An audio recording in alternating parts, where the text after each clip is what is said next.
Okay guys, here's what we did on this one. It's a common practice on mud mowers, works great on lawn tractors too. This is the original beam out of that machine over there. Just a stamped steel, cheap beam that is really bent. And as you can see, has been welded up many times, broken. They're just garbage. They go out. What we did, and that's called what they call a first gen AYP steering gear.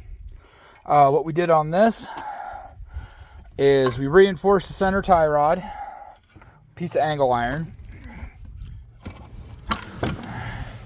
And then if you look down here, we replaced it with a cast iron beam out of a newer Craftsman with the second gen steering.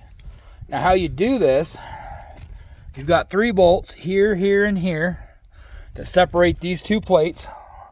Pull the plates apart. Inside you have a bushing that rides inside this hole here. You have to use the bushing out of the first gen axle in the second gen. Get it all put together. We used the spindles out of here, out of the first gen, so that we could retain the steering sector. Now if this was one of my mud mowers or trail mowers, we'd replace that whole gear section with the second gen stuff. It's a little better, but we didn't have it, or didn't have the finances for that for this build, so the guy's trying to keep it on a budget. It's just a backup machine. But as you can see, everything goes in, everything functions, works like it should. Now you just bolt it back in the frame with these 4 bolts on each side. Re-greased everything. Like I said, used the first gen spindles, re-greased all that.